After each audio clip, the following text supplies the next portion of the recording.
बच्चों अब हम यहां पर देख लेंगे, एक बेसिक सी बात करने वाले हैं कि क्या डिफरेंस है फेडरलिज्म के में और यूनिटरी में। अक्सर ऐसा होता है कि क्लास 10th में सीबीएसई बच्चों से पूछ लेता है कि what is the difference between federal and unitary government.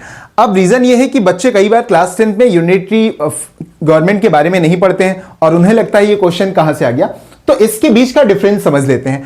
अगर वो फेडरल गवर्नमेंट होगी तो वहां पर पावर शेयर होगी बिटवीन सेंट्रल और स्टेट्स। पॉसिबिलिटी है कि लोकल गवर्नमेंट के साथ भी पावर शेयर होगी।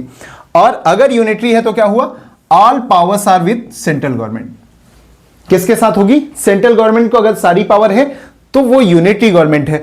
अगर सेंट्रल स्टेट दोनों गवर्नमेंट या उससे एक लेवल ज्यादा की गवर्नमेंट को ये पावर है तो इसका मतलब है वो फेडरल है।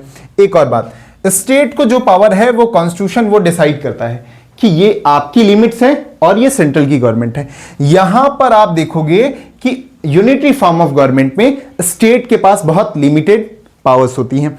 अब एक और बात, एग्जांपल्स के बारे में देख लेते हैं। इंडिया और यूएसए किसका एग्जांपल है, फेडरल गवर्नमेंट का।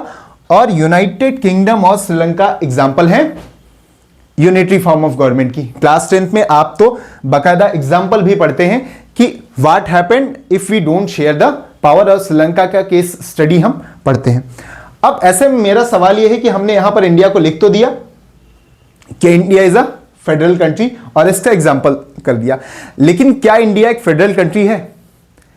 बिकॉज अगर आप सही तरीके से देखोगे तो यहां पर एक टर्म यूज किया गया है सेमी फेडरल। क्या है वो, सेमी फेडरल। तो इंडिया पूरी तरह से फेडरल कंट्री नहीं है, ऑलमोस्ट ज्यादातर फीचर वो हैं फेडरल गवर्नमेंट के हैं। अगर कभी ये ऑप्शन दे दे इनमें से कि federal, unitary, semi federal, none of the above, तो आपको ऐसी कंडीशन में सेमी फेडरल के साथ ही जाना है। तो मैं ये बस चेक करना चाह रहा था कि आप इनके बीच में डिफरेंस को देख पाते हैं या नहीं देख पाते हैं।